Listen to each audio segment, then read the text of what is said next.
discurso del obispo Strossmayer, pronunciado en el Concilio Vaticano el año de 1870, el juramento de los caballeros de Colón y la escuela magnético, espiritual de la Comuna Universal, llamada última la conciencia en la acción de la justicia suprema. Y caerá una estrella que arrastrará una tercera parte de la tierra y 2/3 partes de la humanidad. Juan en el Apocalipsis. Y la faz de la tierra será renovada. Elías. Y aparecerán nuevos cielos, nuevas tierras y nuevo sol. Isaías. Porque el juicio será hecho sin misericordia al que no usó de misericordia. Santiago apóstol de España en su Carta Universal. A los hombres libres y las madres ultrajadas la hora de la justicia es llegada, dice el Espíritu de verdad.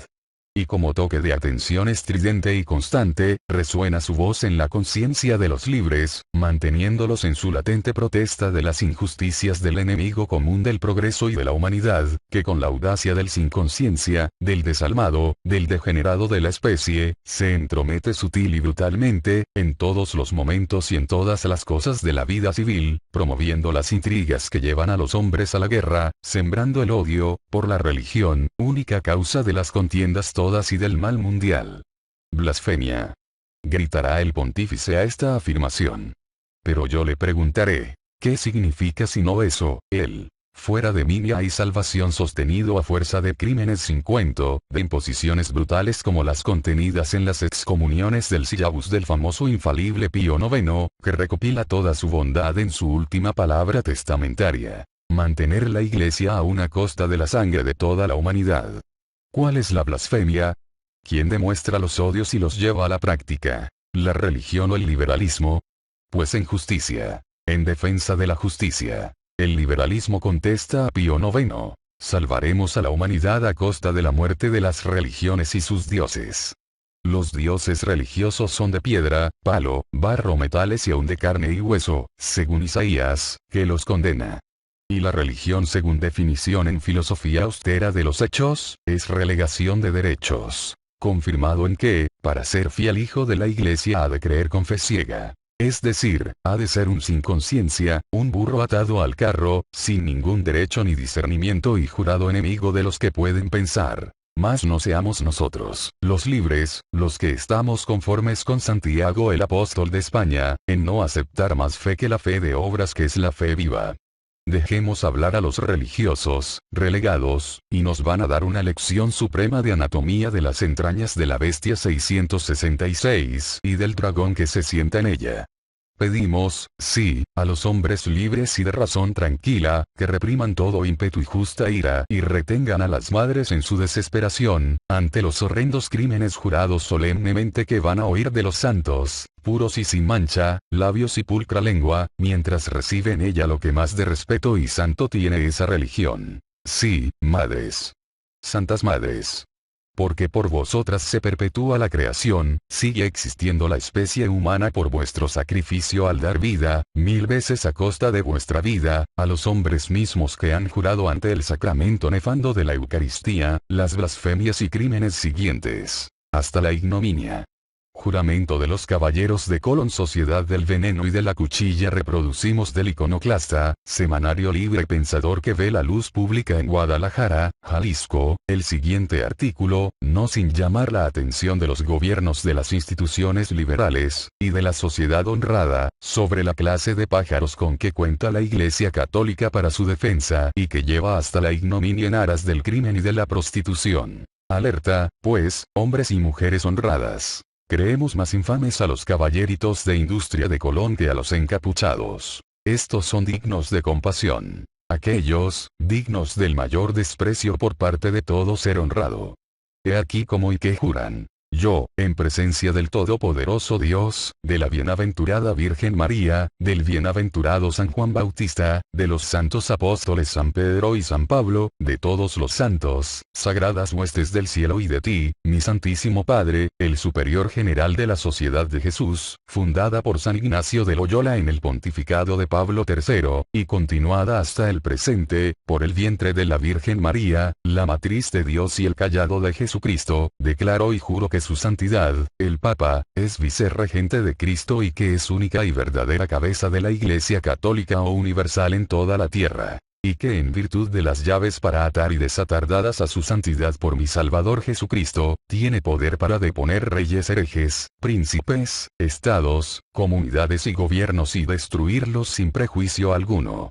Por tanto, con todas mis fuerzas defenderé esta doctrina y los derechos y costumbres de su santidad contra los usurpadores heréticos o autoridades protestantes, especialmente de la Iglesia Luterana de Alemania, Holanda, Dinamarca, Suecia y Noruega y ahora de la pretendida autoridad de Iglesia de Inglaterra y Escocia, y de las ramas de la misma establecidas en Irlanda y en el continente americano y de todos los adherentes, a quienes se considera como herejes y usurpadores enemigos de la Santa Madre Iglesia de Roma. Renuncio y desconozco cualquier alianza, como un deber, con cualquier rey hereje, príncipe o estado, llámese protestante o liberal, y la obediencia a cualquiera de sus leyes, magistrados u oficiales. Declaro, además, que las doctrinas de Inglaterra y Escocia, de los calvinistas, hugonotes, y otros de nombre protestantes o masones, son condenables, y todos los que no las abandonen. Declaro, igualmente, que ayudaré, asistiré y aconsejaré a todos y cualquiera de los agentes de su santidad, en cualquier lugar donde estén, ya sea en Suiza, Alemania, Holanda, Irlanda o América o en cualquier otro reino, o territorio a donde vaya, y haré todo lo que pueda para extirpar las doctrinas heréticas, protestantes o masónicas y para destruir a todos los pretendidos poderes legales y de cualquier clase que sean. Prometo y declaro, no obstante de que me es permitido pretender cualquier religión herética con el fin de propagar los intereses de la Madre Iglesia, guardar el secreto y no revelar todos los consejos de los agentes, según sus instrucciones, y a no divulgarlos directa ni indirectamente, por palabra, o escritura o de cualquier otro modo, sino a ejecutar lo que se ha propuesto y encomendado, y a lo que me ordene por medio de ti, mi Santísimo Padre, o por cualquiera de esta sagrada orden. Declaro, además, y prometo que no tendré opinión, ni voluntad propia ni reserva mental alguna. Que como un cadáver, obedeceré incondicionalmente cada una de las órdenes que reciba de mis superiores en la milicia del Papa y de Jesucristo, que iré a cualquier parte del mundo a donde se me envíe, a las regiones frígidas del norte, a los espesos montes de la India, a los centros de civilización de Europa o a las silvestres cabañas de los bárbaros salvajes de la América, sin murmuración o queja. Y seré sumiso a todo lo comunicado. Prometo y declaro que haré, cuando la oportunidad se me presente, guerra sin cuartel, secreta y abiertamente, contra todos los herejes, protestantes y masones, tal como se me ordene hacer, extirparlos de la faz de la tierra. Y que no tendré en cuenta ni la edad, sexo o condición, y colgaré, quemaré, destruiré, herviré, desollaré, vivos estos infames herejes. Abriré los estómagos, los vientres de sus mujeres, y con las cabezas de sus infantes, daré contra las paredes a fin de aniquilar a esa execrable raza.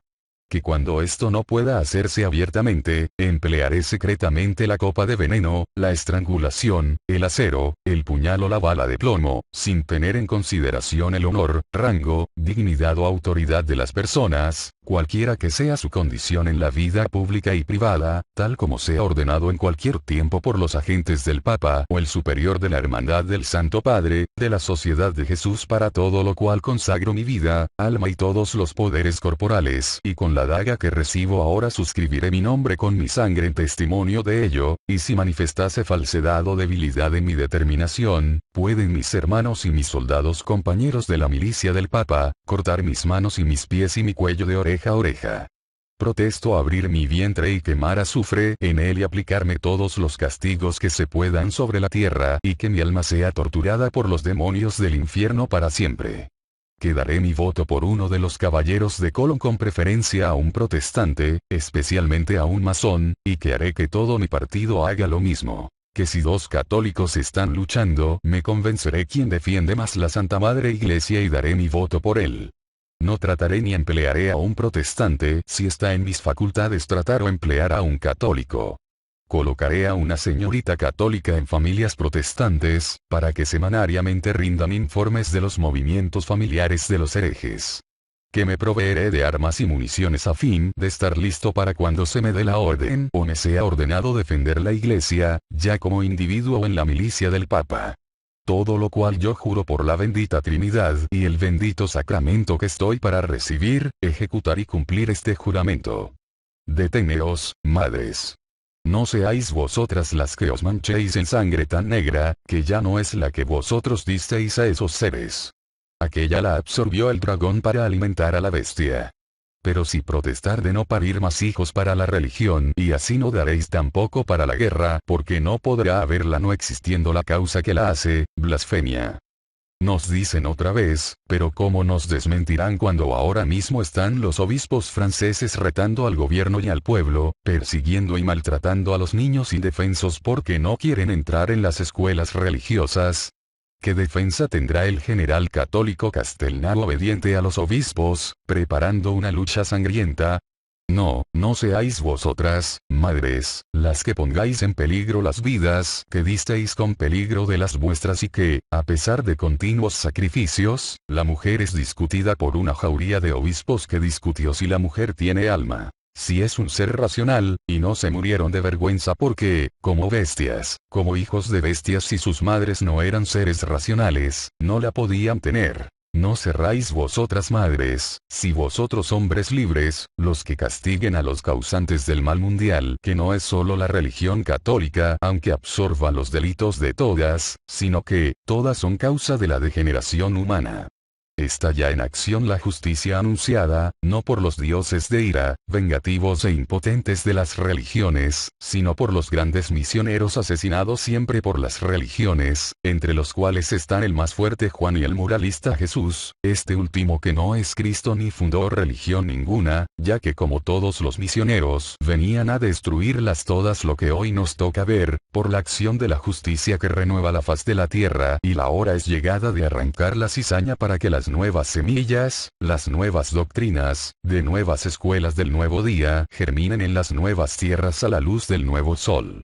Este es el aviso del séptimo ángel apocalíptico y todo será hecho como ha sido prometido para el reinado del Espíritu. Mas hemos dicho que Jesús no es Cristo y que no fundó la religión cristiana y católica ni ninguna otra, y es preciso que lo digan los mismos religiosos. Terrible es, por lo criminal, el juramento de los caballeros de Colón, ante cuyos delitos los gobiernos, si no quieren declararse cómplices, no tienen excusa para atar bien corto a esas bestias que acometen, bajo cualquier partido civil, abriendo los estómagos y los vientres de las mujeres, golpeando las paredes con los fetos para acabar con esa raza maldita de liberales.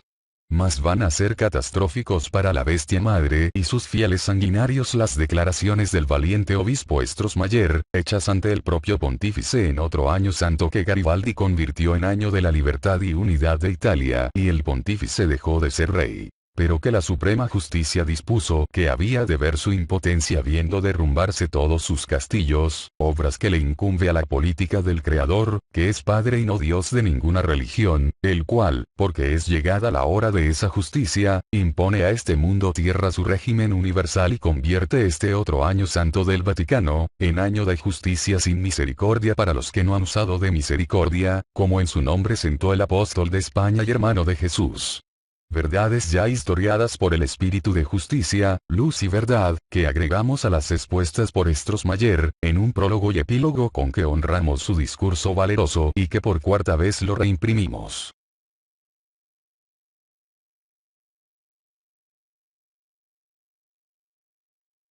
Prólogo. Al discurso del obispo Strossmayer, pronunciado en el Concilio Vaticano ante el Pontífice Pío IX, y más de 300 obispos y cardenales, con motivo de la infalibilidad del Papa, en el año 1870. El sol de la justicia asomó ya sus rayos esplendorosos y la luz de la verdad, sin velo, alumbra las conciencias y con su amor caliente los corazones. La generación humana, por fin, llega a su principio, aunque sea con la última horrible tempestad, que hace temblar de pánico el ensordecedor retumbar de los monstruos de muerte, que tienden una sin fin cortina de fuego y metralla tejida con las bocas de los cañones de todas clases y calibres. Urdida con todas las ciencias, coloreada con todas las maravillas de la química, y movida en su incesante vaivén, en su abrupto sube y baja en los aires, y en el zambullido y surgimiento de los submarinos, por toda la humanamente articulada mecánica.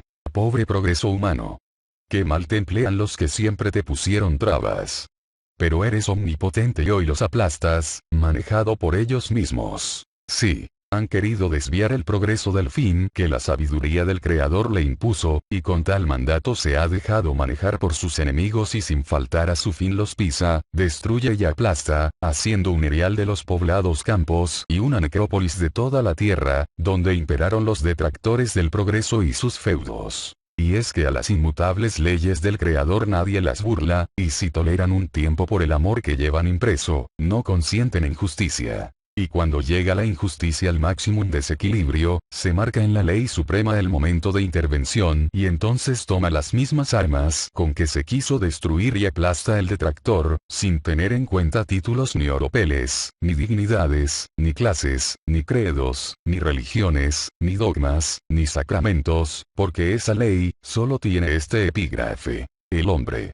Y al hombre salva o aplasta y no ve más emolumentos. Todo otro título es gatuperio, es malicia, es contra la ley del Creador, que en la más absoluta igualdad sacó de sí a todos los espíritus que, tomando materia, se hicieran hombres para acrecentar su fuerza en el trabajo y su sabiduría en el estudio de las leyes inmutables, que jamás como hombre ni como espíritu podrá eternamente desconocer, ni dejar de volver a su Padre. Pero solo puede volver hecho maestro de la creación y limpio como de él salió, y no importa el tiempo, pues este siempre principia, siempre es presente, jamás acabará, porque jamás el espíritu, ni como tal, ni como hombre, llegará al fin del progreso. Pero correrá de mundo en mundo, siempre ascendiendo, siempre estudiando, siempre también llevando la sabiduría que conquista a otros menores, porque empezaron más tarde. Y cuando puede enseñar las leyes de la creación, ya es maestro y puede llamar a su padre y le contesta y lo recibe y vuelve otra vez a otra tarea, a llevarle nuevos hermanos a quienes enseñó la vida del amor, que es la única ley del Padre, sin ninguna excepción para ninguno.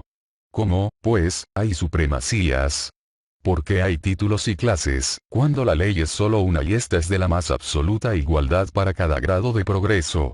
La ley admite y tiene grados en la sabiduría para el espíritu, pero no admite un mil millonésimo de desigualdad en lo material para los cuerpos, ni los sexos. Porque el espíritu no tiene sexo. El progreso es ley divina, y los que a él se oponen lo mistifican, o lo emplean contra el destino que le manda la ley, que es el mayor bienestar de los hombres, en cada día, son malversadores, detractores, son perjuros y provocaron a la ley a obrar en el rigor de la justicia y usa las armas que los anti-progresistas le han preparado. ¿Quién dirá que la ley es injusta, aunque aparentemente parezca que pagan justos por pecadores?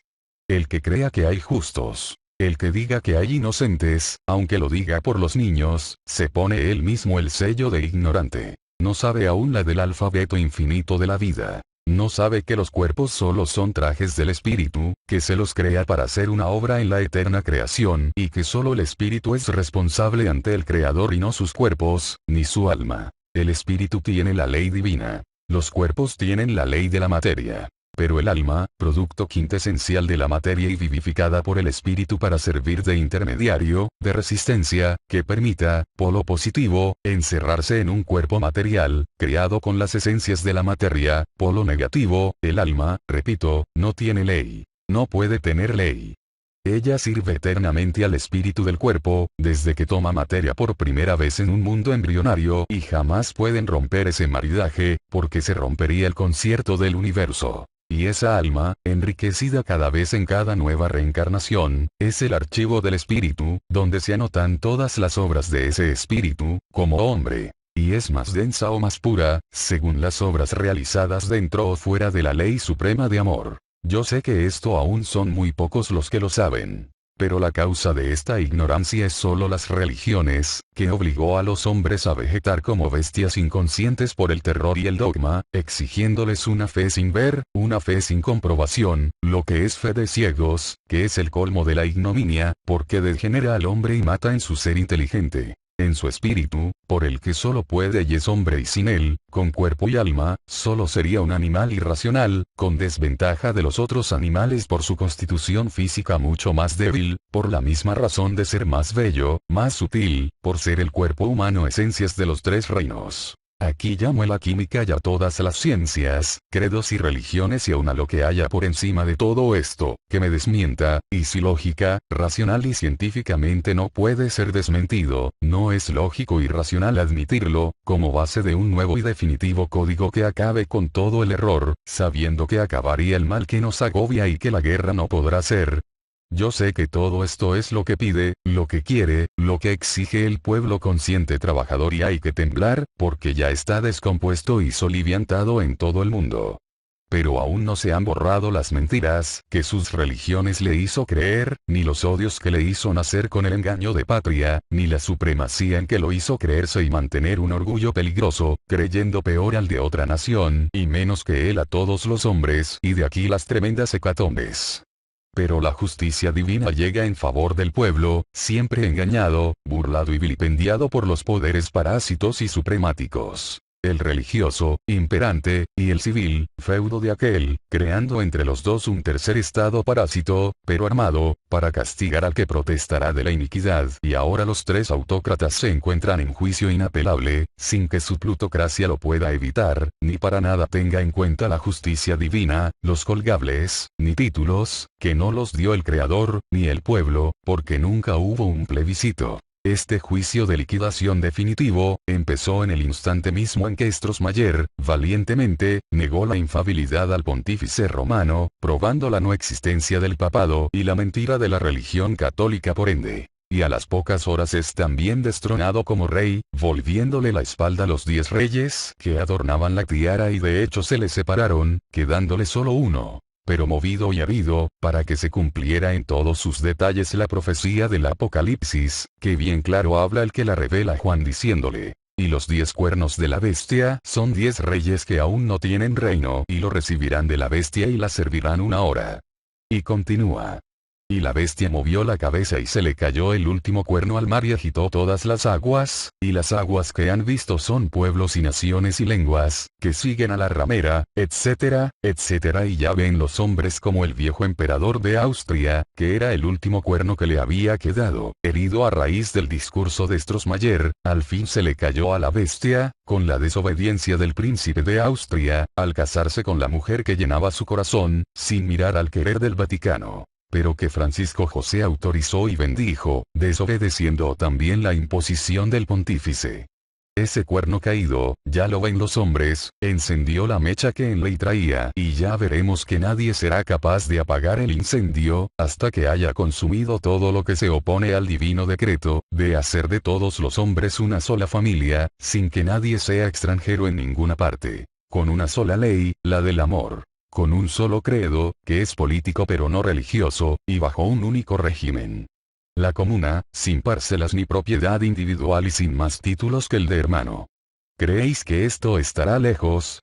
Pues hasta entonces no habrá paz ni abundancia de pan. Pero la ley de justicia divina está dándose mucha prisa para quitar todos los estorbos. Ya ven los hombres como barre duro y desmorona los tronos y en poco tiempo más no quedará ninguna corona y se probará que esto se sabía y que aún algunos reyes han recibido el aviso con años de tiempo, señalándoles el paso que debían dar, no para conservar el trono, porque todos estorban al decreto omnímodo. Más queda sabido que la chispa que encendió la conflagración europea, dijeron, mundial dije yo, y hay testigos, fue la declaración de guerra de Austria a Serbia. Pero lo que no sabrán todos es, que días antes del asesinato del heredero de Austria, Serbia había firmado un concordato con el Vaticano. ¿Habría en sus cláusulas o en sus condiciones algo sobre este hecho? Yo no afirmaré ni negaré. Pero el sobrino del emperador, aún sin ser rey, se había atrevido a desobedecer al Vaticano. Y debemos recordar lo caro que le estuvo al emperador de Alemania, Enrique IV, desobedecer al autor del celibato Hildebrando o Gregorio VII y 100.000 millones de venganzas de todos los pontífices, que jamás perdonan, y que sirva de testigo el famoso documento de Pío IX, el Syllabus, en el que se condena hasta vivir un hijo en la casa de sus padres, si no se somete al yugo dogmático católico, es decir, que solo los brutos son salvos, al querer de esa iglesia. Sabiendo todo esto y conociendo las grandes hazañas, protegidas y bendecidas por los reyes papas o papas reyes, como las cruzadas, conociendo 8 guerras religiosas en Francia, conociendo una guerra religiosa de 30 años en Alemania, conociendo los atropellos a las repúblicas italianas y sus principados y los sacrilegios hechos contra Savonarola,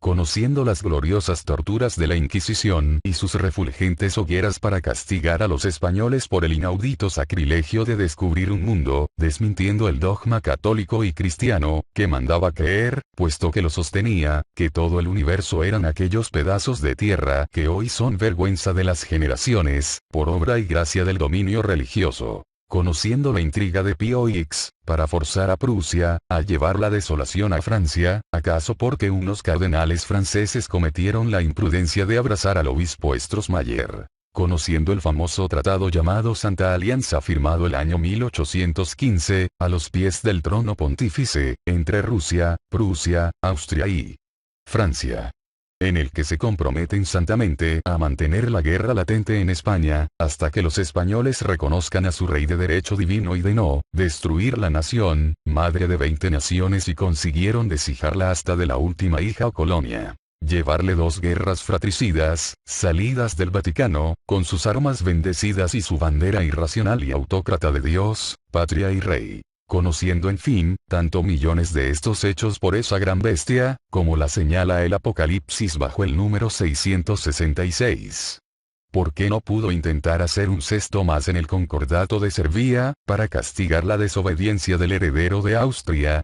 ¿Acaso lo sabía de cierto Francisco José y por eso, aceptando los serbios las condiciones que Austria les impusiera, con solo 1 hora de retraso, les contestó: ya es tarde, y rompió el fuego, que no podrán decir todos los santos y dioses católicos y cristianos cuándo y cómo acabará, aunque bien claro lo dice Isaías.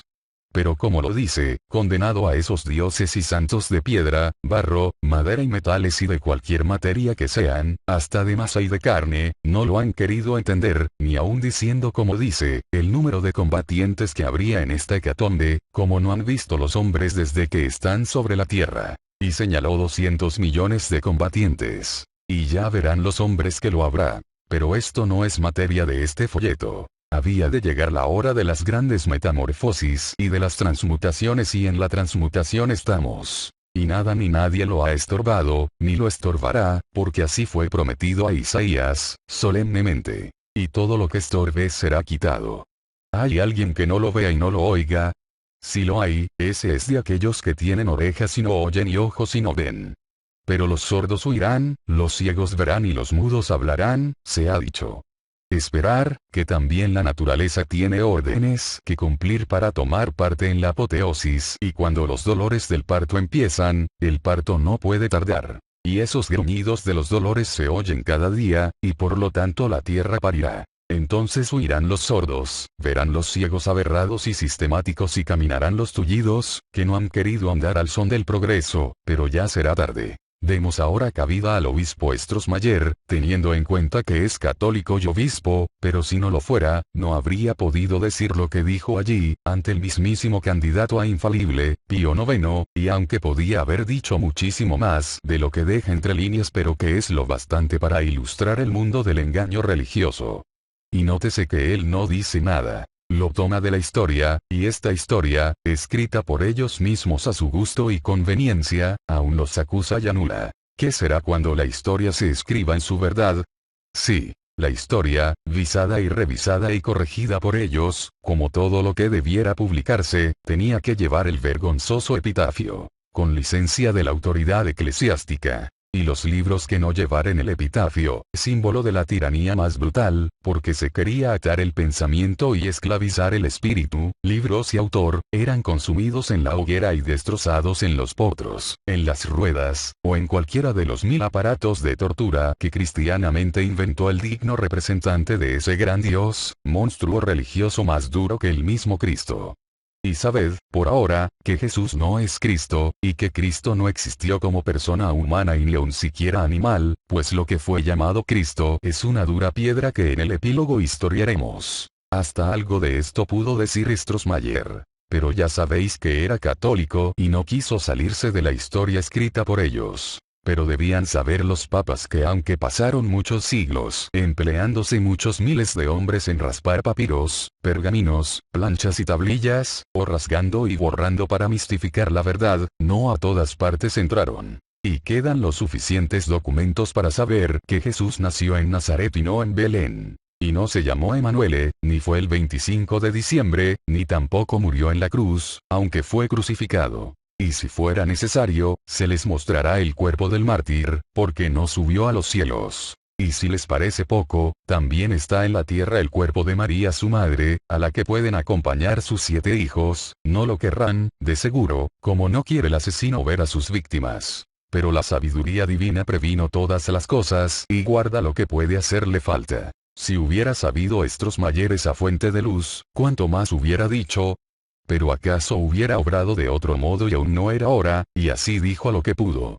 Oídle.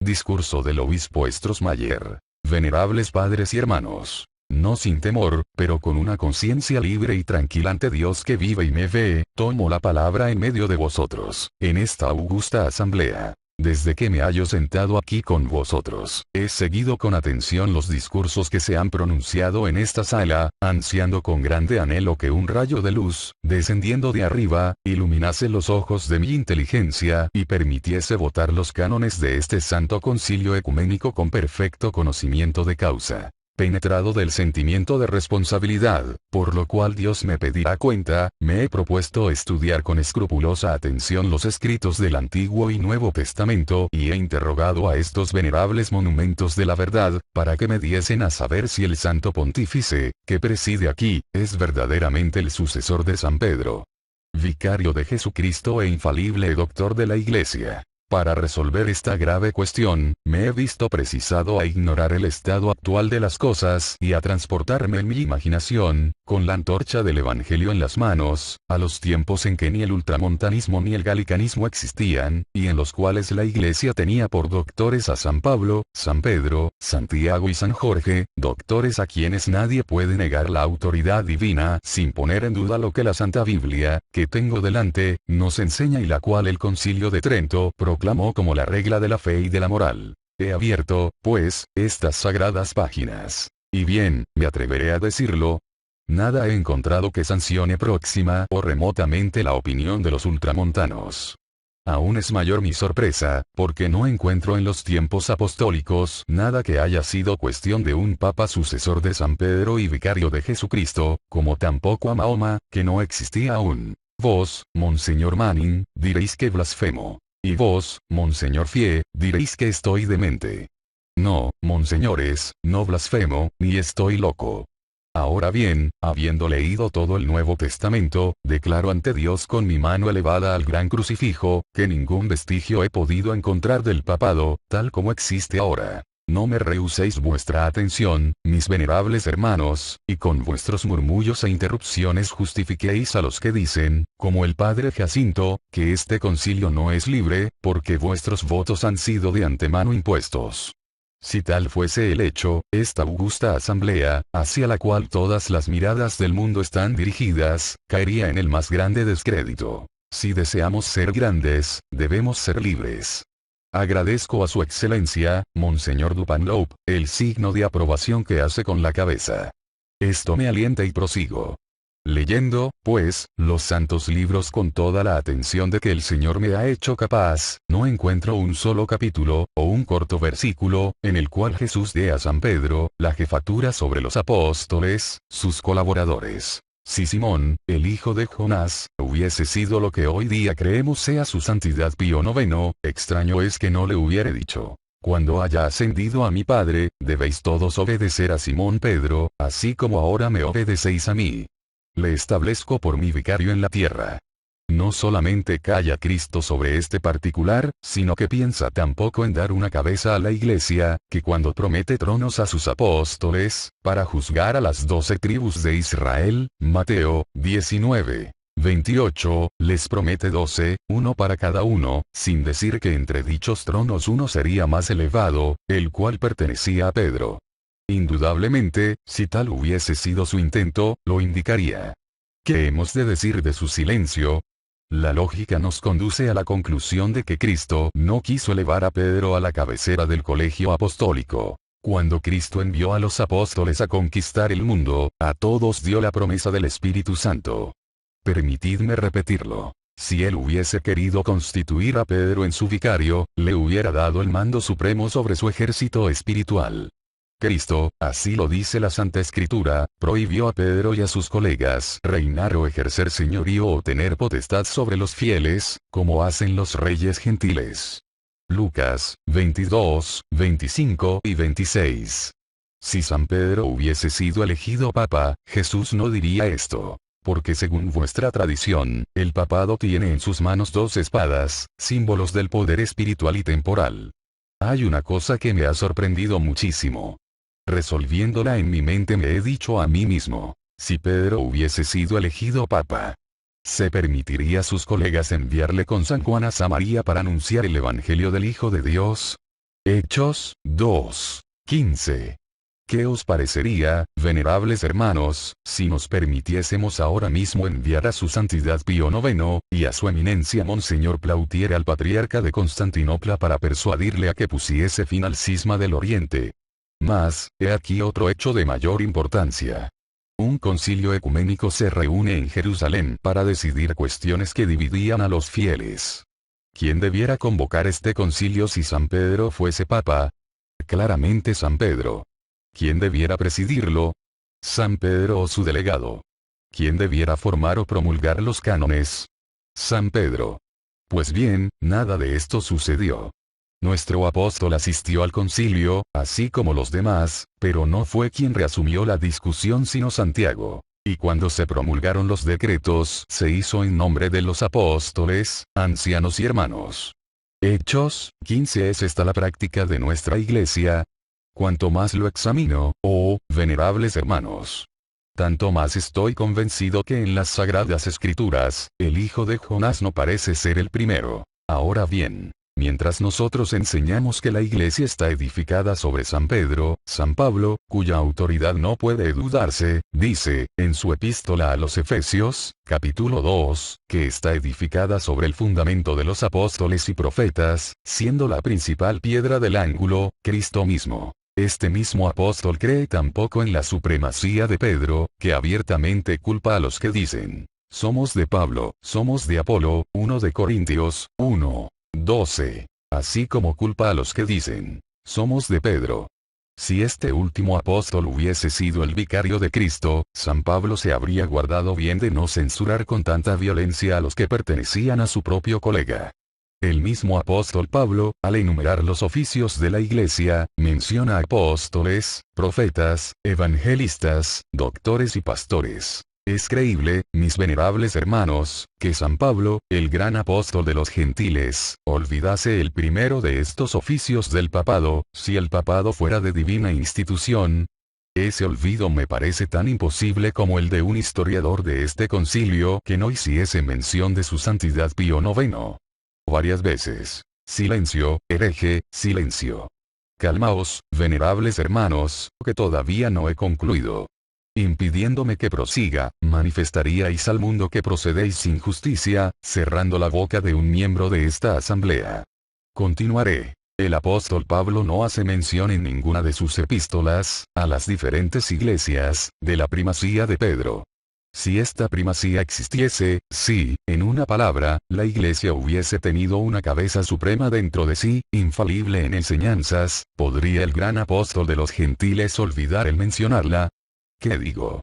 Más probable que hubiese escrito una larga epístola sobre esta importante materia.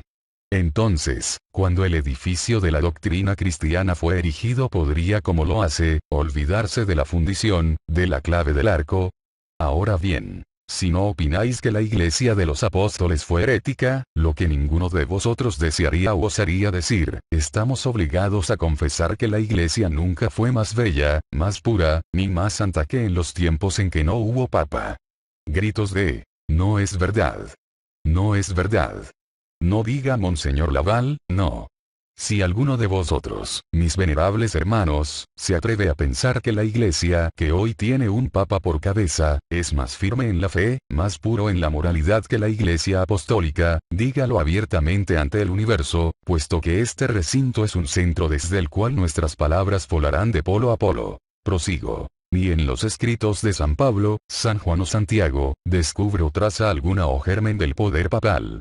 San Lucas, el historiador de los trabajos misioneros de los apóstoles, guarda silencio sobre este importantísimo punto.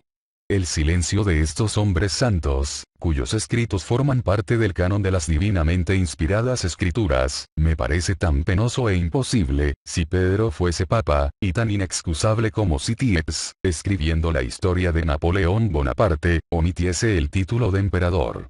Veo delante de mí un miembro de la asamblea que dice señalándome con el dedo: ahí está un obispo cismático, que se ha introducido entre nosotros con falsa bandera. No, mis venerables hermanos. No he entrado en esta augusta asamblea como un ladrón por la ventana sino por la puerta, como vosotros. Mi título de obispo me dio derecho a ello, así como mi conciencia cristiana me obliga a hablar y decir lo que creo ser verdad. Lo que más me ha sorprendido y que, además, se puede demostrar, es el silencio del mismo San Pedro. Si el apóstol fuese lo que proclamáis que fue, es decir, vicario de Jesucristo en la tierra, él, al menos, debiera saberlo. Si lo sabía, ¿cómo sucede que ni una sola vez obró como papa?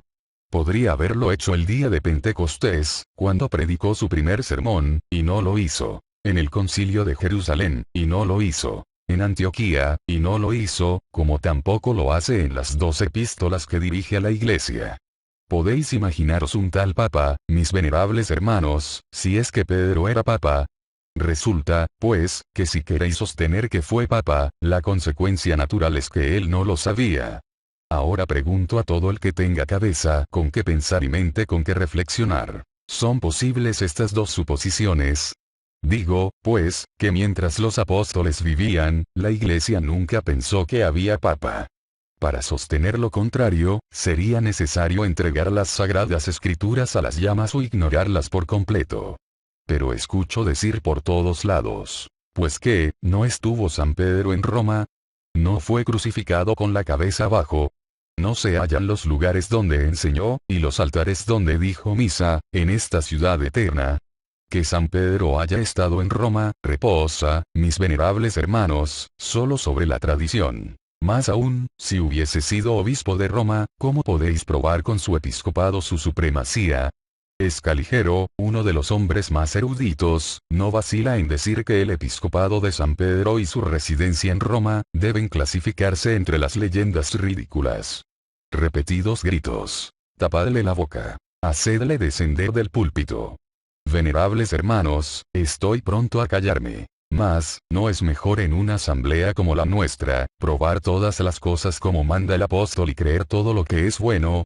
Pero, mis venerables amigos, tenemos un dictador ante el cual todos debemos postrarnos y callar, aun su santidad Pío IX, e inclinar la cabeza. Ese dictador es la historia. Esta no es como un legendario que puede reformar el estilo con que el alfarero hace su barro, sino como un diamante que esculpe en el cristal palabras indelebles.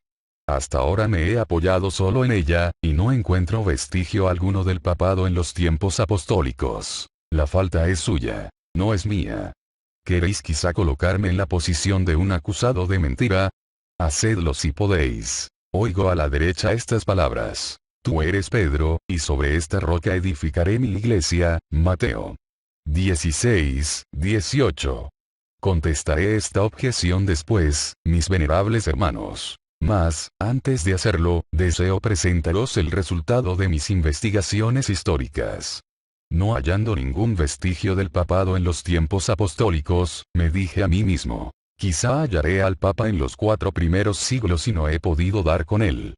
Espero que ninguno de vosotros dudará de la gran autoridad del santo obispo de Nipona, el grande y bendito San Agustín.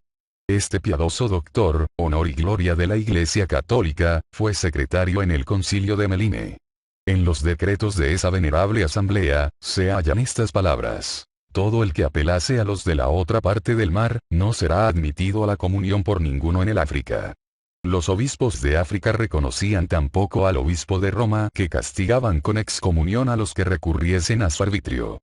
Estos mismos obispos en el Sexto Concilio de Cartago, celebrado bajo Aurelio obispo de dicha ciudad, escribieron a Celestino, obispo de Roma, amonestándole que no recibiese a los obispos, sacerdotes o clérigos de África, que no enviase más legados o comisionados y que no introdujese el orgullo humano en la Iglesia. Que el patriarca de Roma había desde los primeros tiempos tratado de atraerse a sí mismo toda autoridad, es un hecho evidente. Y lo es también igualmente, que no poseía la supremacía que los ultramontanos le atribuyen. Si la poseyese, osarían los obispos de África, San Agustín entre ellos, prohibir apelaciones a los decretos de su supremo tribunal. Confieso, sin embargo, que el patriarca de Roma ocupaba el primer puesto. Una de las leyes de Justiniano dice: mándanos, conforme a la definición de los 4 concilios, que el Santo Papa de la antigua Roma sea el primero de los obispos, y que su Alteza el Arzobispo de Constantinopla, que es la Nueva Roma, sea el segundo. Inclínate, pues, a la supremacía del Papa, me diréis. No corráis tan apresurados a esa conclusión, mis venerables hermanos, porque la ley de Justiniano lleva escrito al frente, del orden de sedes patriarcales. Procedencia es una cosa, y el poder de jurisdicción es otra. Por ejemplo, suponiendo que en Florencia se reuniese una asamblea de todos los obispos del reino, la procedencia se daría naturalmente al primado de Florencia, así como entre los occidentales se concedería al patriarca de Constantinopla y en Inglaterra al arzobispo de Canterbury. Pero ni el primero, segundo ni tercero, podría aducir de la asignada posición una jurisdicción sobre sus compañeros.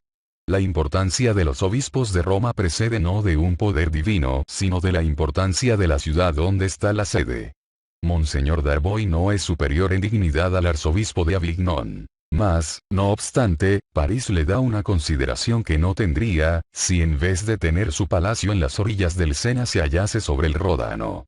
Esto que es verdadero en la jerarquía religiosa, lo es también en materias civiles y políticas. El prefecto de Roma no es más que un prefecto como el de Pisa, pero civil y políticamente es de mayor importancia aquel. He dicho ya que desde los primeros siglos, el patriarca de Roma aspiraba al gobierno universal de la Iglesia. Desgraciadamente casi lo alcanzó, pero no consiguió ciertamente sus pretensiones, porque el emperador Teodosio II hizo una ley, por la cual estableció que el patriarca de Constantinopla tuviese la misma autoridad que el de Roma. Los padres del Concilio de Calcedonia colocan a los obispos de la antigua y de la Nueva Roma en la misma categoría de todas las cosas, aun en las eclesiásticas. Can. 28. El Sexto Concilio de Cartago prohibió a todos los obispos que se abrogasen el título de príncipes de los obispos u obispos soberanos. En cuanto al título obispo universal, que los papas se abrogaron más tarde, Gregorio I, creyendo que sus sucesores nunca pensarían en adornarse con él, escribió estas notables palabras: ninguno de mis antecesores ha consentido en llevar este título profano, porque cuando un patriarca se abroga a sí mismo el nombre de universal, el título de patriarca sufre descrédito. Lejos esté, pues, de los cristianos, el deseo de darle un título que cause descrédito a sus hermanos. San Gregorio dirigió estas palabras a su colega de Constantinopla, que pretendía hacerse primado de la Iglesia. El Papa Pelagio II llamaba a Juan, obispo de Constantinopla, que aspiraba al sumo pontificado, impío y profano. No se le importe, decía, el título universal que Juan ha usurpado ilegalmente, que ninguno de los patriarcas se abrogue este nombre profano, porque cuántas desgracias no debemos esperar si entre los sacerdotes se suscitan tales ambiciones. Alcanzarían lo que se tiene predicho de ellos. Él es el rey de los hijos del orgullo. Pelagio II. Let. 13. Estas autoridades, y podría citar 100 más de igual valor, no prueban con una claridad igual al resplandor del sol en medio del día, que los primeros obispos de Roma no fueron reconocidos como obispos y cabezas de la Iglesia, sino hasta tiempos muy posteriores. Y por otra parte, ¿quién no sabe que desde el año 325, en el cual se celebró el primer concilio de Nicea, hasta 580, año en que fue celebrado el segundo concilio ecuménico de Constantinopla, y entre más de 1109 obispos que asistieron a los primeros 6 concilios generales, no se hallaron presentes más que 19 obispos del occidente? ¿Quién ignora que los concilios fueron convocados por los emperadores, sin siquiera informarle de ello, y frecuentemente aún en oposición a los deseos del obispo de Roma? ¿O que Ocio, obispo de Córdoba, presidió el primer concilio de Nicea y redactó sus cánones? El mismo Ocio, presidiendo después el concilio de Sárdica, excluyó al legado de Julio, obispo de Roma.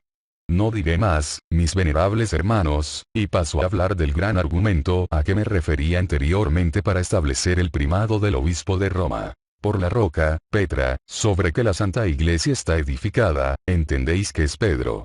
Si esto fuera verdad, la disputa quedaría terminada. Mas nuestros antepasados, y ciertamente debieron saber algo, no se oponían sobre esto como nosotros.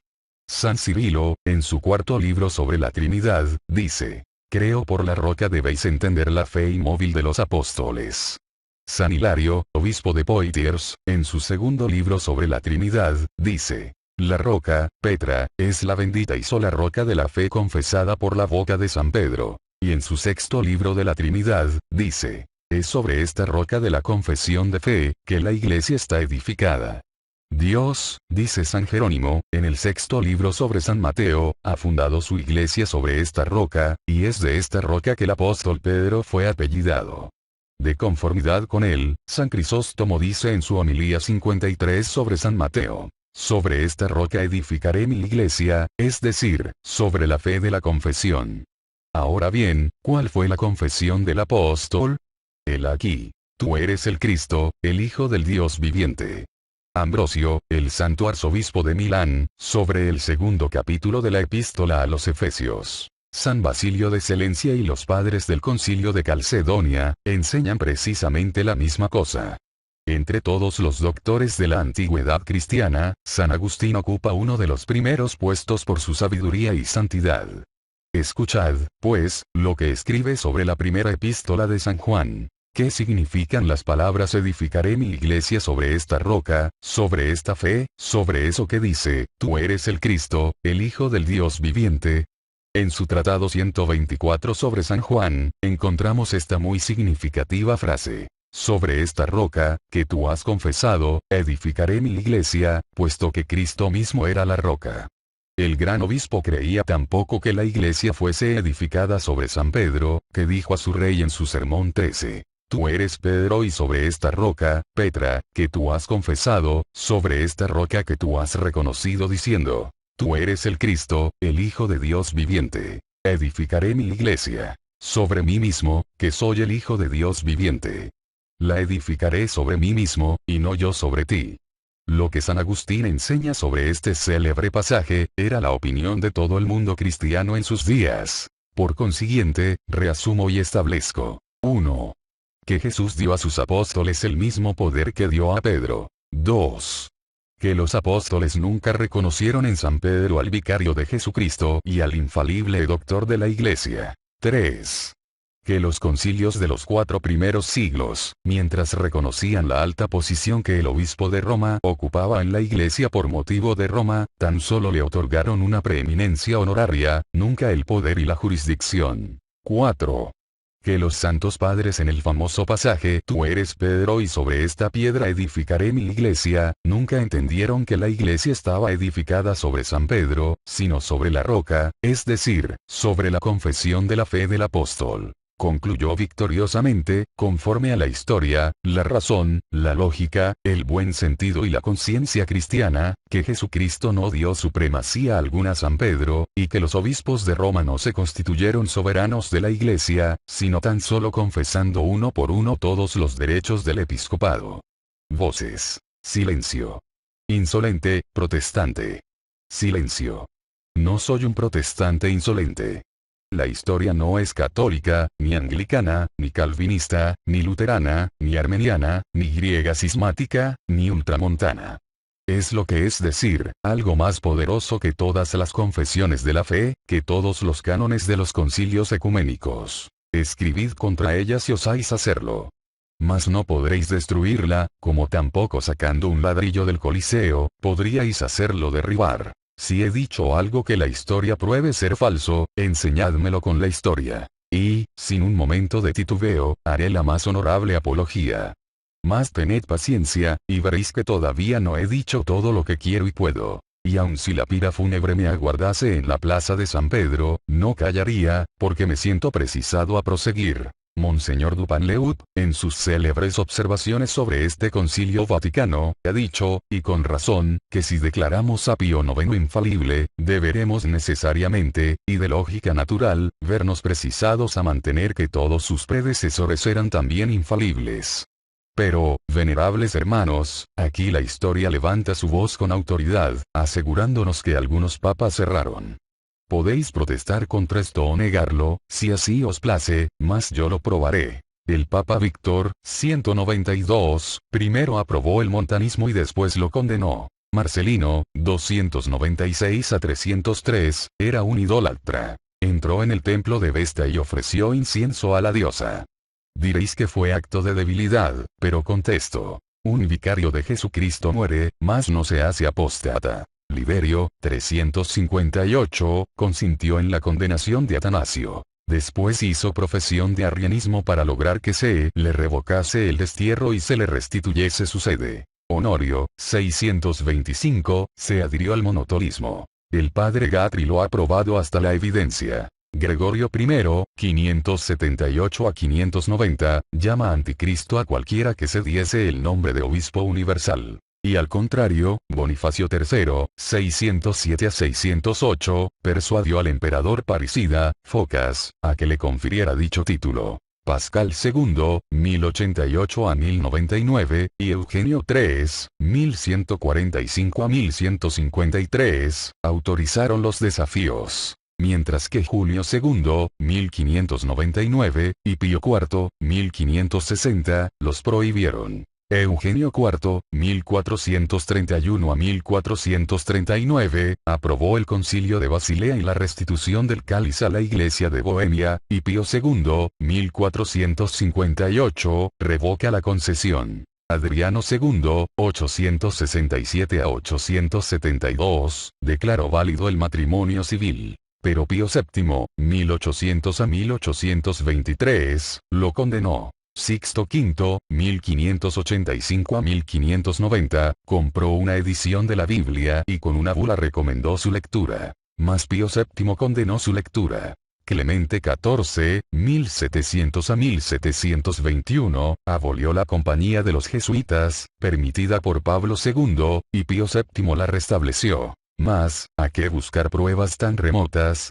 No ha hecho otro tanto, nuestro Santo Padre que está aquí, en su bula, dando reglas para este mismo concilio, en el caso de que muriese mientras se haya reunido, revocando cuanto en tiempos pasados fuese contrario a ello, aun cuando procediese de las decisiones de sus predecesores. Y, ciertamente, si Pío IX ha hablado ex cátedra, no es cuando desde lo profundo de su tumba impone su voluntad sobre los soberanos de la Iglesia. Nunca concluiría, mis venerables hermanos, si tratase de presentar a vuestra vista las contradicciones de los papas en sus enseñanzas. Por lo tanto, si proclamáis la infalibilidad del papa actual, tendréis que probar, o bien que los papas nunca se contradijeron, lo que es imposible, o bien tendréis que declarar que el Espíritu Santo os ha revelado que la infalibilidad del papado es tan solo de fecha 1870. Sois bastante atrevidos para hacer esto. Quizá los pueblos estén indiferentes y dejen pasar cuestiones teológicas que no entienden, y cuya importancia no ven. Pero, aun cuando sean indiferentes a los principios, no lo son en cuanto a los hechos. Pues bien, no os engañéis a vosotros mismos. Si decretáis el dogma de la infalibilidad papal, los protestantes, nuestros adversarios, montarán la brecha, con tanta más bravura cuanto tienen la historia de su lado, mientras que nosotros solo tendremos nuestra negación que oponerles. ¿Qué les diremos cuando expongan a todos los obispos de Roma, desde los días de Lucas hasta su santidad Pío IX? ¡Ay! Si todos hubiesen sido como Pío IX, triunfaríamos en toda la línea. Mas, desgraciadamente no es así. Gritos de silencio, silencio. Basta, basta. No gritéis, monseñor.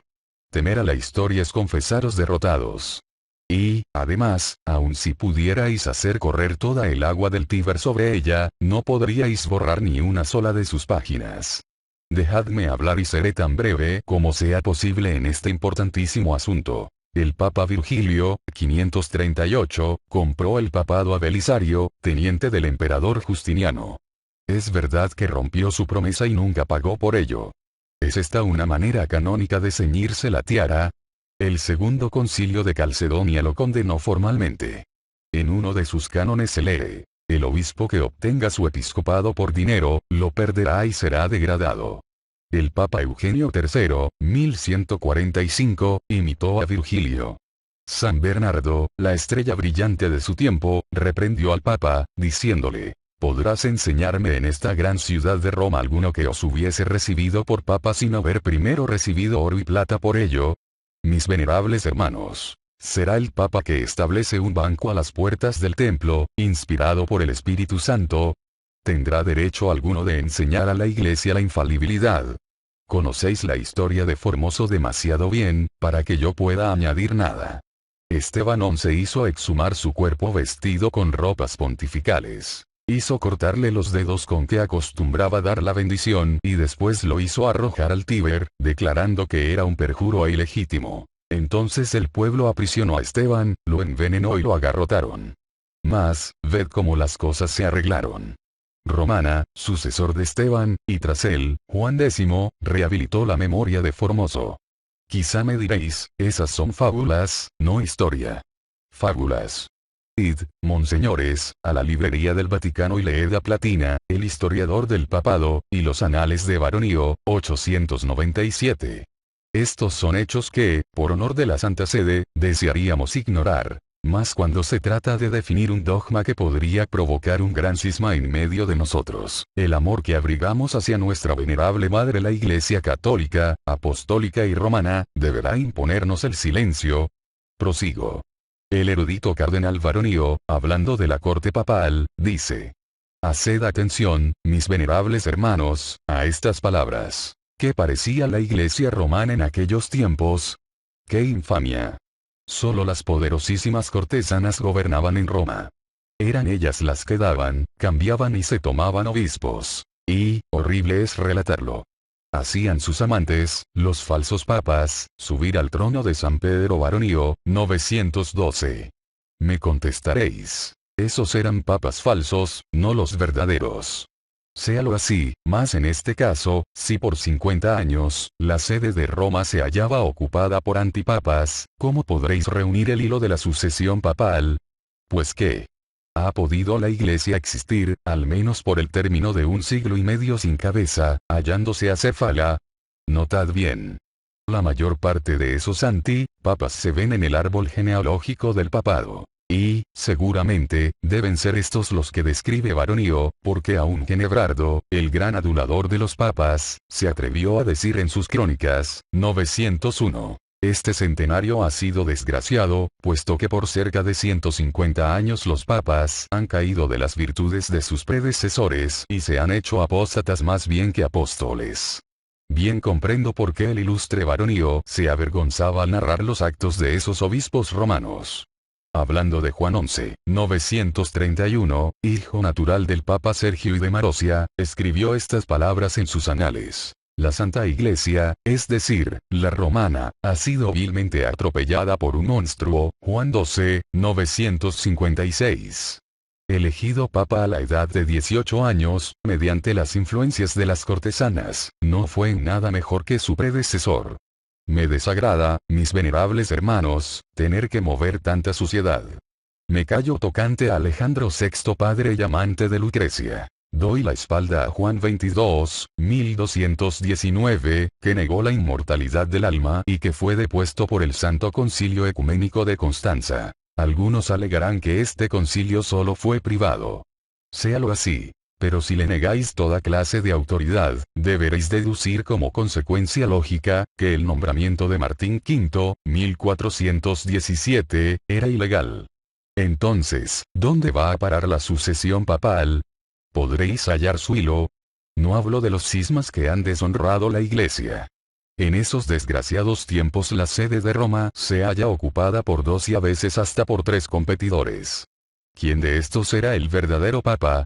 Resumiendo una vez más, vuelvo a decir que, si decretáis la infalibilidad del actual obispo de Roma, deberíais establecer la infalibilidad de todos los anteriores, sin excluir a ninguno.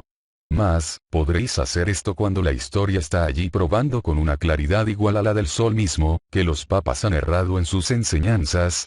Podréis hacerlo y sostener que papas avaros, incestuosos, homicidas, simoníacos, han sido vicarios de Jesucristo. Ay, venerables hermanos. Mantener tal enormidad sería hacer traición a Cristo peor que Judas. Sería echarle suciedad en la cara. Gritos. Abajo del púlpito. Pronto. Cerrad la boca del hereje. Mis venerables hermanos, estáis gritando, pero ¿no sería más digno pesar mis razones y mis palabras en la balanza del santuario? Creedme, la historia no puede hacerse de nuevo. Allí está y permanecerá por toda la eternidad, protestando enérgicamente contra el dogma de la infalibilidad papal. Podéis declararla unánime, pero faltaría un voto, y ese será el mío. Los verdaderos fieles, monseñores, tienen los ojos sobre nosotros, esperando de nosotros algún remedio para los innumerables males que deshonran la Iglesia. ¿Desmentiréis sus esperanzas? ¿Cuál no será nuestra responsabilidad ante Dios, si dejamos pasar esta solemne ocasión que Dios nos ha dado para curar la verdadera fe? Abracémosla, mis hermanos. Amémonos con un ánimo santo. Hagamos un supremo y generoso esfuerzo. Volvamos a la doctrina de los apóstoles, puesto que fuera de ella, no hay más que horrores, tinieblas y tradiciones falsas. Aprovechemos de nuestra razón e inteligencia, tomando a los apóstoles y profetas por nuestros únicos maestros, en cuanto a la cuestión de las cuestiones. ¿Qué debo hacer para ser salvado? Cuando hayamos decidido esto, habremos puesto el fundamento de nuestro sistema dogmático, firme e inmóvil como la roca, constante e incorruptible de las divinamente inspiradas escrituras. Llenos de confianza, iremos ante el mundo y, como el apóstol San Pablo en presencia de los libres pensadores, no reconoceremos a nadie más que a Jesucristo y este crucificado. Conquistaremos la predicación de la locura de la cruz, así como San Pablo conquistó a los sabios de Grecia y Roma, y la Iglesia romana tendrá su glorioso 89. Gritos clamorosos. Bájate. Fuera el protestante, el calvinista, el traidor de la Iglesia. Vuestros gritos, monseñores, no me atemorizan. Si mis palabras son calurosas, mi cabeza está serena. Yo no soy de Lutero, ni de Calvino, ni de Pablo, ni de apóstoles, pero sí de Cristo. Renovados gritos. Anatema. Anatema al apóstata. Anatema, monseñores, anatema. Bien sabéis que no estáis protestando contra mí, sino contra los santos apóstoles, bajo cuya protección desearía que este concilio colocase a la Iglesia. Ah. Si cubiertos con sus mortajas saliesen de sus tumbas, hablarían de una manera diferente de la mía. ¿Qué les diríais, cuando con sus escritos os dicen que el papado se ha apartado del Evangelio del Hijo de Dios, que ellos predicaron y confirmaron tan generosamente con su sangre? ¿Os atreveríais a decirles: preferimos las doctrinas de nuestros papas, nuestro Belarmino, nuestro Ignacio de Loyola a la vuestra? No, 1000 veces no. A no ser que hayáis tapado vuestros oídos para no oír, cubierto vuestros ojos para no ver, y embotada vuestra mente para no atender. Ah. Si el que reina arriba quiere castigarnos, haciendo caer pesadamente su mano sobre nosotros, como hizo a Faraón, no necesita permitir a los soldados de Garibaldi que nos arrojen de la ciudad eterna. Bastará con decir que hagáis a Pío IX un dios, así como se ha hecho una diosa a la bienaventurada Virgen. Deteneos. Deteneos. Venerables hermanos, en el odioso y ridículo precipicio en que os habéis colocado, salvad a la Iglesia del naufragio que la amenaza, buscando en las sagradas escrituras solamente la regla de fe que debemos creer y profesar. He dicho. Dígnese Dios asistirme. Estas últimas palabras fueron recibidas con signos de desaprobación semejantes a las de un teatro. Todos los padres se levantaron y muchos se fueron a la sala. Bastantes italianos, americanos y alemanes y algunos cuantos franceses e ingleses rodearon al valiente orador y, con un apretón fraternal de manos, demostraron que estaban conformes con su modo de pensar. Este discurso que en el siglo XVI hubiera conseguido para el valiente obispo la gloria de morir en la hoguera, en este siglo presente solamente, provocó el desdén de Pío IX y de todos los que desean abusar de la ignorancia de las gentes. Pobres ciegos. Ellos caerán en el hoyo que han cavado para otros. Epílogo. Juicio crítico, analítico e histórico, juzgado por la razón y los hechos. Los autos procesales que proceden, son incontrarrestables e incontrovertibles y ponen de manifiesto como la luz meridiana, la culpabilidad de la religión católica y cristiana de todos los males que afligen al mundo, en sus 5 partes, y bastaría de juicio para sentenciar. Mas la razón fría, no tiene prisa. A la ley no debe bastarle la acusación de testigos, ni debe serle suficiente el articulado escrito por los legisladores, sino que, sujeta a esa misma ley y al progreso de la evolución natural y a la revolución de las ideas del espíritu, queda librado el resultado de la causa para sentencia, al juicio público y a la ciencia y conciencia del juez. Y más fundadamente cuando el delincuente es terco y ladino por supremacía, malversor y tirano. Usurpador de derechos, impostor e impositor, hipócrita, faccioso y corruptor de la moral del pueblo, creando diferencias entre hombres e instituciones, manteniendo el odio y con él las guerras y el sobresalto de las conciencias, poniendo trabas y condenando el progreso, acaparando sin producir, comerciando con emolumentos que él mismo llama sagrados, prometiendo lo que no está en sus manos y poder y obrando, lo que él condena para los demás. Abrogándose derechos, que no pueden existir, saliéndose de la ley común y creando códigos o dogmas solo a su favor, por fin no concediendo a nadie derechos de ilustrarse, ni a pensar en libertad y constituyéndose en árbitro absoluto de perdonar y absolver, lo que ni el Creador puede absolver ni perdonar, sin destruir la armonía del universo, lo que significaría mutabilidad, parcialidad, injusticia y engaño de la vida. Tiene todo esto el papado y por ende la religión católica. El obispo Strossmayer lo ha aprobado ante el mismo pontífice y el llamado Sacro Colegio Cardenalicio y con su misma historia, pero omitiendo todo lo que pudo omitir por debilidad, a pesar de su fortaleza, o por malicia, porque al fin era católico, o por ignorancia, por culpa de no haber podido encontrar la verdad pura de los hechos, que había sido mucho antes mixtificada, borrada o quemada, para mantener con la mentira de la fundación de esa iglesia por Jesús y el apócrifo nombre de Cristo, que le pusieron. Por lo que, con las declaraciones de Strossmayer, que son la confesión del delito, puesto que ningún rey de la tierra protestó contra él, y sí aprobaron la confesión, no firmando la infabilidad y retirándose con sus naciones, del impositor, negándole su apoyo y consintiendo su destronamiento, queda comprobado que esa iglesia y religión, con sus dogmas y sacramentos, ritos y milagros, derechos materiales, espirituales y divinos que se abrogaban, eran falsos, inmorales y malos. Así quedaba de hecho y derecho todo ello anulado y por tanto, condenada la iglesia con todos sus emolumentos. Al no ser lo que hoy, prácticamente el pueblo ejecuta, encerrándola en el vacío y sometida a la pena de ver desmoronarse todo su mentido edificio, sobre el que pesa toda la presión de sus hechos punibles, con solo la mirada consciente y serena del pueblo, despertados por su propio esfuerzo, por la luz de su espíritu, por su razón desarrollada en el trabajo progresivo, por su deseo de abrazarse todos los hombres como hermanos. Con cuyo juicio pidió juicio ejecutivo al Creador, el que no puede desoír los pedidos de justicia y los oye, se hizo juicio definitivo a hombres y espíritus, ordenando que la bestia y el dragón sean desalojados y encadenados. Y en cuanto sintieron el frío de la cadena en el cuello, bramó furiosa y llamó a todas sus iras. Rompió la resistencia, puesta sabiamente por el Creador en los Balcanes con el maometismo, para evitar el encuentro de los dos polos, de los arios, vedas y budistas, con los cristianos y católicos. Rota esa resistencia, ya veis la consecuencia.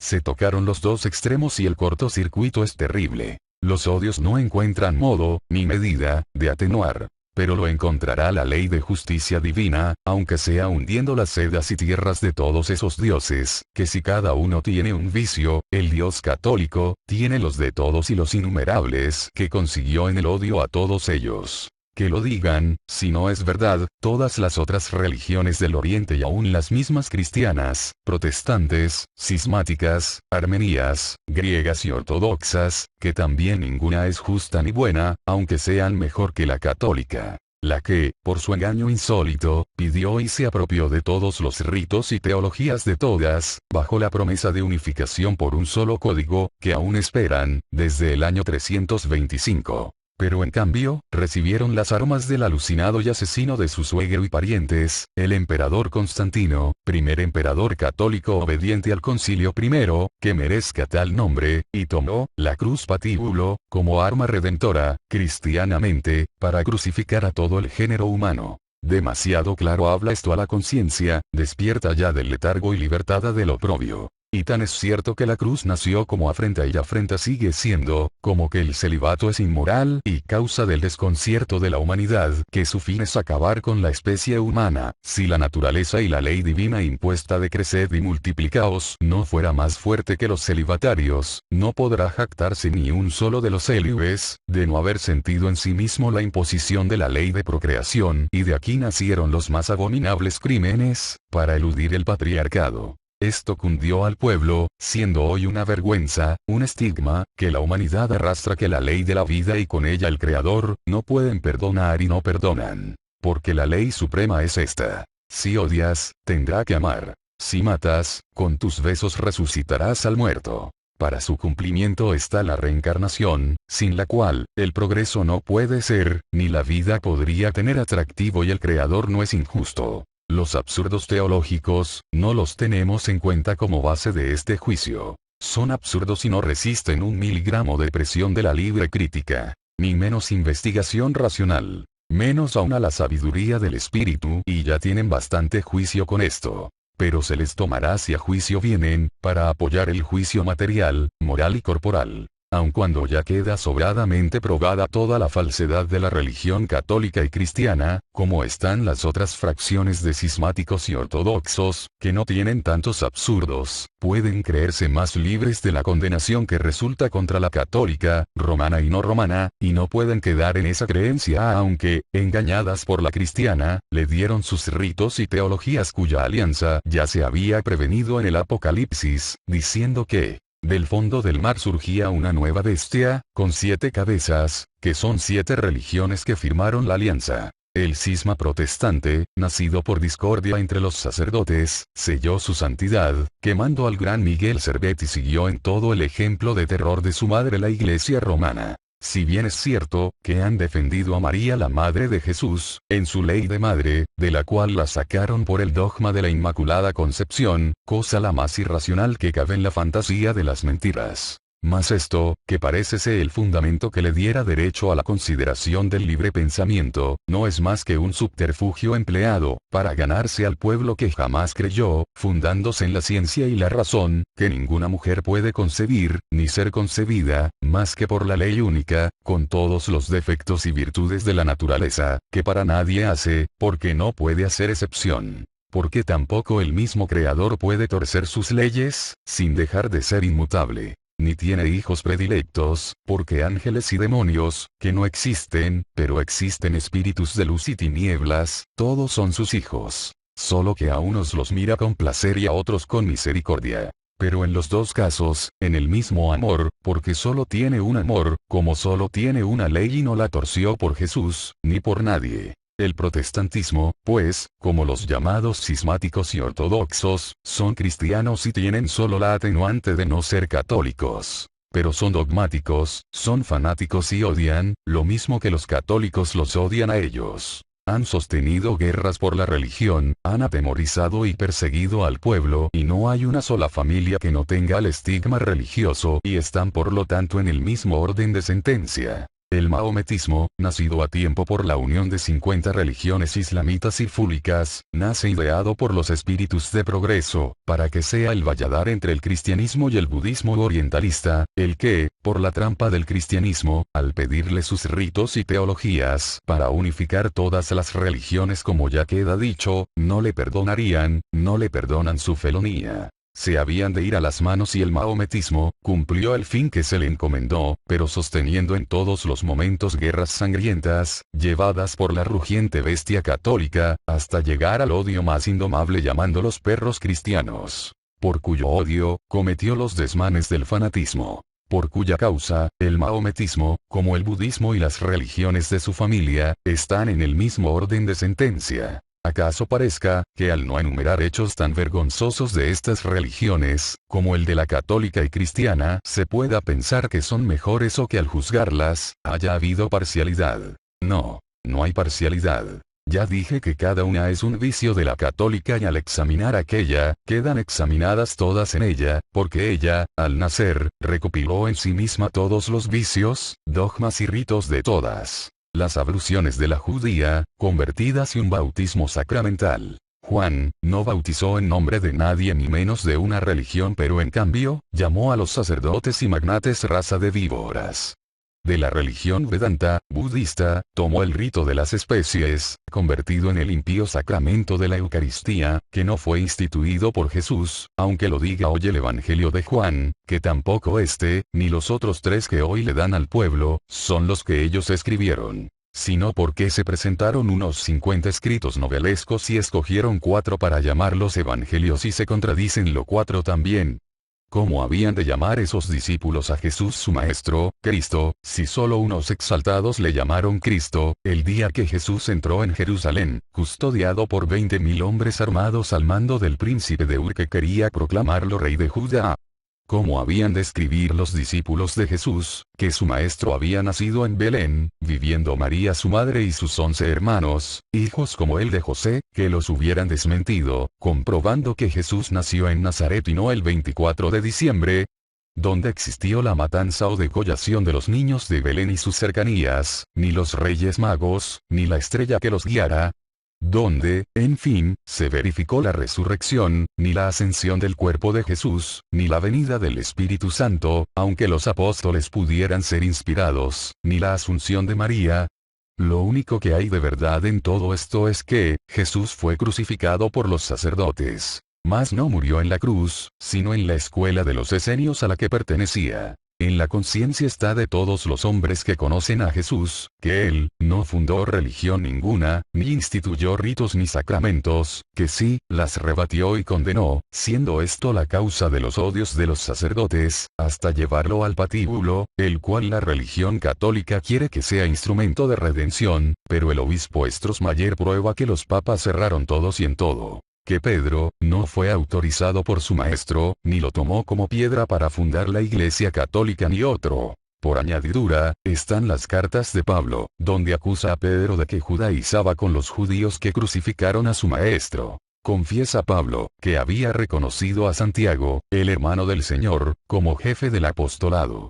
Y de que era tal autoridad, aquel apóstol lo confirma su carta universal, único documento del llamado Nuevo Testamento, que puede admitir la razón y que puede ser la carta orgánica de un gobierno fraternal, para todo el mundo. Pues más que carta, son fundamentos jurídicos, filosóficos, morales y de orden. En el apostolado había 2 Santiago que con malicia los han trastocado. Haciendo gracia, le conceden al de España el título de primo de Jesús, lo que es falso, pues el apóstol Santiago de España, es el hijo séptimo, último de María y de José, tenidos de su unión corporal y era aquel último, el amor de los amores de la proficua madre, como generalmente sucede a todas las madres, con el hijo, menor. Es su último fruto y en él se reconcentra ya todo su ser, purificado por tantos motivos anteriores del matrimonio de amor. José, era casto de corazón, como todo hombre de trabajo. Pero eso mismo lo haría lógicamente, potente hombre procreador. Y para cuando celebró sus bodas, con la llamada Rosa de Jericó ya era viudo de Débora, de la que le quedan 5 hermosos vástagos, que con 7 que tuvo con María, le dan el justo título de patriarca, según la ley de Israel.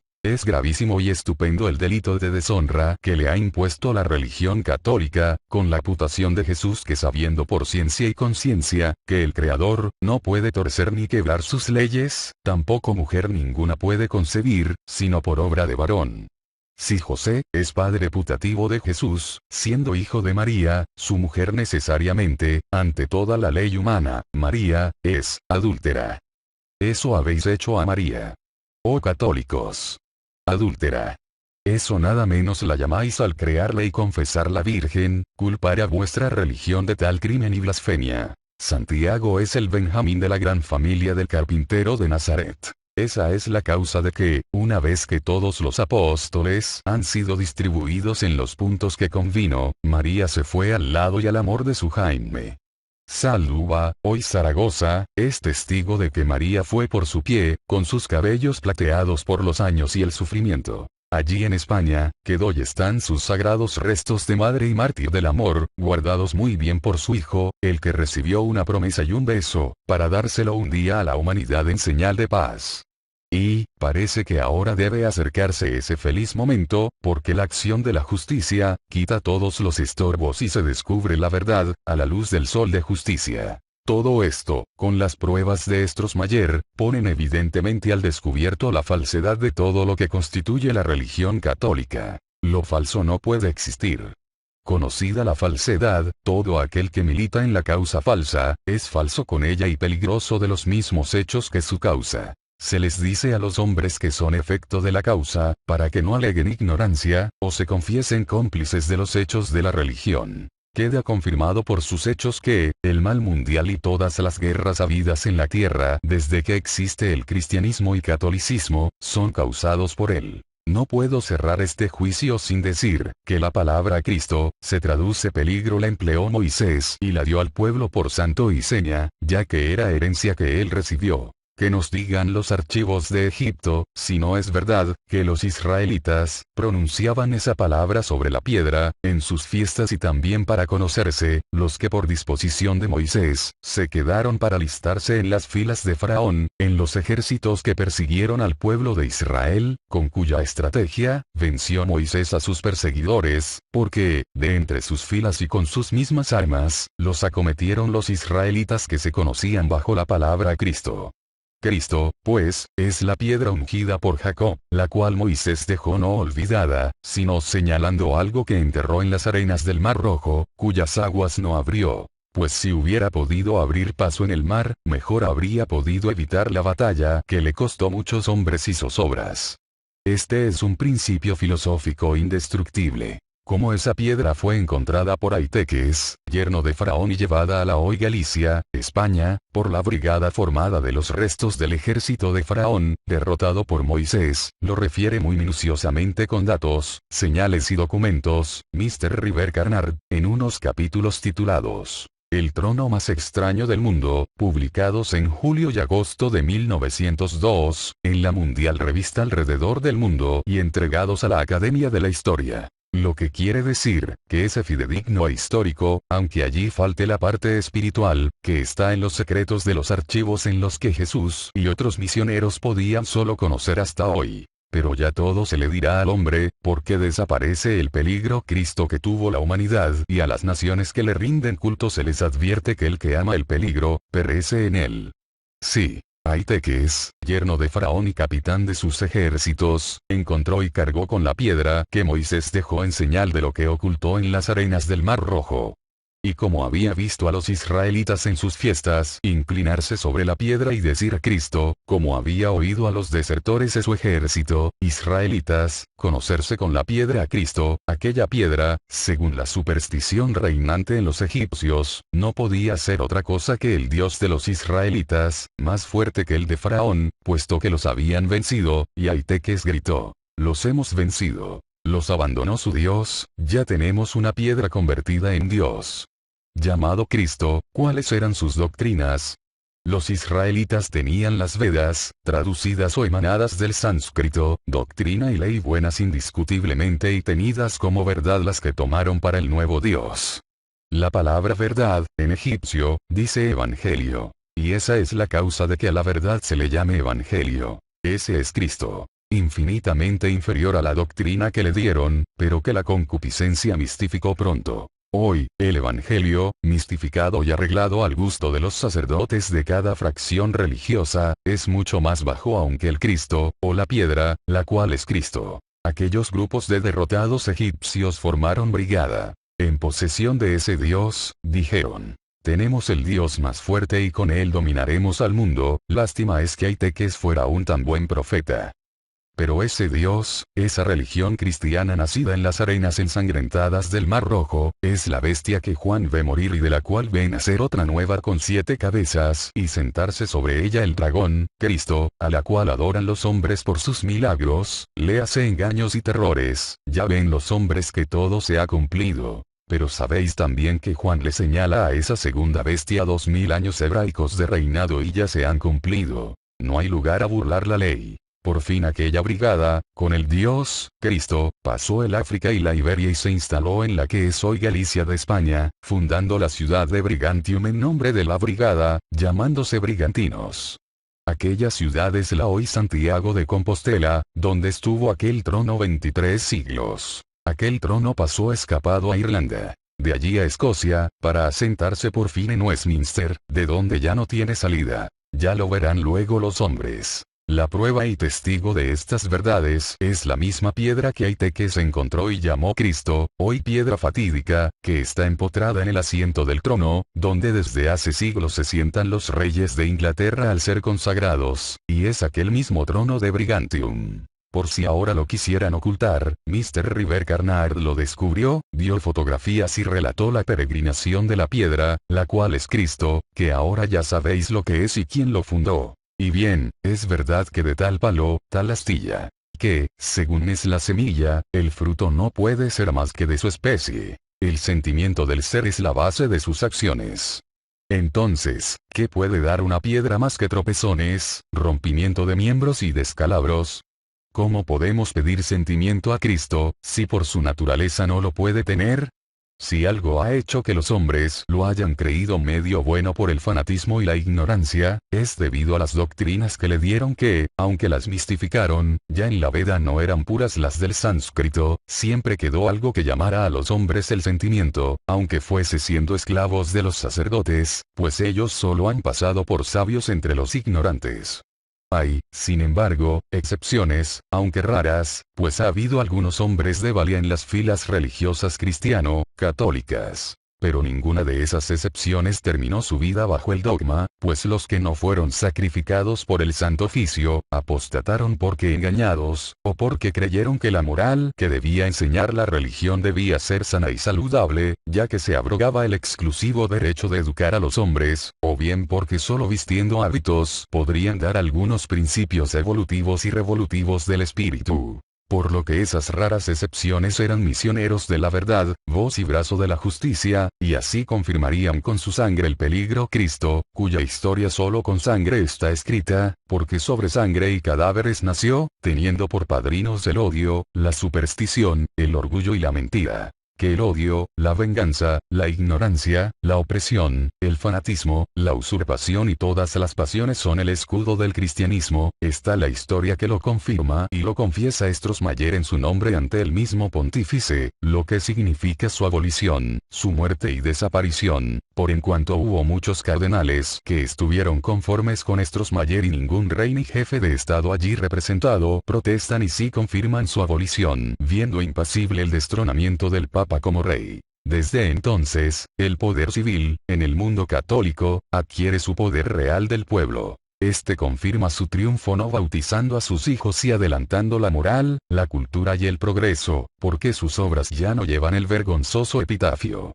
Con licencia de la autoridad eclesiástica, autoridad que nunca existió desde que no fue Pedro Papa, porque no había recibido potestad de su Maestro Jesús, que no fundó iglesias ni religiones. Y además, si fuera un poder constituido por los poderes de la tierra para que se encargara de la educación, esta fue mala y criminal, como lo prueban sus hechos y aún nos declara Strossmayer que el papado estuvo acéfalo 150 años. Sabemos que hubo papas, mujeres y que parió una en el altar. Así han practicado la moral y la han enseñado, por lo que no tiene derecho a la existencia de la vida todo lo que se opone a la vida, por lo cual en aquel acto donde el pontífice quiere que se le reconozca infalible, la justicia divina, cumplido el tiempo señalado en el Apocalipsis, encadenó a la bestia y al dragón, quedando preso su representante. En la agonía, que es menos larga de lo que quisiera, pero que tenía que ver el derrumbe completo de sus hazañas y fechorías. Y hoy presencia a su pesar y vergüenza, los frutos de su dominio, con esta conflagración mundial, porque según es la vida, es la muerte. Es la plena del talión. El público es hoy también, a pesar de la clausura y secretos juramentos de las sociedades monásticas y tonsurados, las rivalidades, los pugilatos, los odios y las disconformidades de todos esos ministros de Dios, que se odian y se maltratan, más bajamente que mujerzuelas, unos individuos a otros y una otra comunidad. Pero tratándose de hacer justicia en alguno de los innumerables crímenes y actos inmorales que trascienden al público, o queriendo el pueblo separar al Estado civil, que al fin de lucha se ha creado y no quiere que lo ensucie más, el Estado religioso. Entonces, todos son uno. Compran al populacho, gritan como energúmenos y la cruz se convierte en puñal. El incienso y las especies de los sacramentos en los polvos de los Borgia, desaparece de la escena el atrevido que le tocó un pelo a la bestia y al dragón, con lo cual los gobiernos han sido dominados por ellos y los han obligado a ser sus feudos y sus cómplices, engañando al pueblo, para lo cual lo mantuvieron en la más denigrante ignorancia, de lo que la religión es causa única y primera. En esta ignorancia los gobiernos reprimieron siempre al pueblo, obligándolo a ser el burro de carga, paciente, inconsciente e ignorante, para que mantenga a los tres parásitos, que le comen la sangre y pagando las universidades, a las que el pueblo no les ha dado entrar. Si le pide pan se le da plomo, cristianamente, y hasta esas balas con que es asesinado se las hacen fabricar al pueblo. Se les somete al hambre rebajándole los salarios y encareciendo los productos que el pueblo produce para la vida.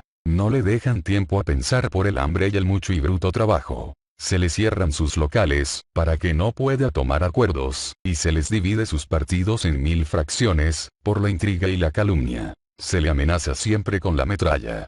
Nieguen esto las religiones y sus feudos y cómplices con quienes únicamente se sostienen. Pero que nieguen o afirmen, la verdad rebosa como el aceite. La luz de los espíritus, todo lo descubre a la vida y conciencia de los hombres. La presión que se hace al pueblo no es más que amontonar combustible. Ya la hoguera arde omnipotente en todo el mundo y ni militares, ni opresores, ni dioses religiosos pueden evitar el paso del terrible rodillo que viene aplastando todo porque y todo lo que se estorbe será quitado, ha dicho el Creador, por Isaías, y hoy se cumple. Por todo lo expuesto, la justicia divina, en juicio definitivo e inapelable, decretó la desaparición de todo el mal que aflige a los trabajadores, para lo cual toleró las concupiscencias hasta acumular todo el material que servía para la opresión y los está quemando con esta conflagración mundial, tras de la cual borrará todas las manchas que afean la tierra, cubriéndolas las aguas y los cielos.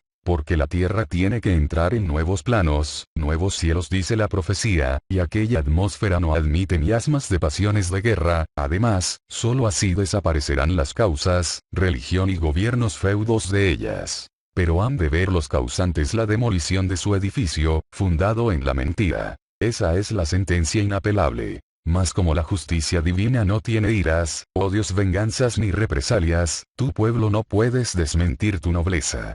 ¿Sabes si se te advierte de nuevo que todos los hombres son hermanos? Que aún los que se han desnaturalizado y visten hábitos, sotanas o levitas, son efecto. Que sí son responsables, pero no son culpables, si no se aferran a la causa errónea que han sostenido, desde ahora que se les descubre a los rayos del sol de justicia. Debes esperar que serán cuerdos, en no esperar que los envuelven los escombros de su edificio. La culpable es la causa, que origina los efectos. Es contra ella que lucharás, en defensiva, en los primeros años de la Comuna Universal, de amor y ley. Todos esos hombres y mujeres de las tres clases de parásitos son efecto de la causa religión que los originó. Y si se pliegan en voluntad al trabajo productivo, es señal que demuelen ellos mismos el edificio error y, ábreles los brazos porque son tus hermanos, equivocados por la religión. Impón, sí, en justicia indefectible tu voluntad serena. Haz valer tu verdadera y omnímoda soberanía, proclamándola como una universal, sin parcelas y sin propiedad individual. Rompe con tu brazo fuerte y vigoroso las fronteras que te empequeñecen y daros todos los hombres al brazo fraternal, bajo el solo credo de que cada uno de vuestros espíritus forma parte integrante y todos la unidad solidaria, con una sola ley. La de amor, que siempre te ocultaron con el baldón caridad, por la que no has podido conocer el amor universal, ni aun el de familia. Cuando proclames la comuna te será dado el código de amor universal, la verdad suprema y el nombre, con que todo el universo conoce y pronuncia al Creador, nuestro Padre común. Daos prisa. Ya es la hora, porque ya alumbra el sol de justicia.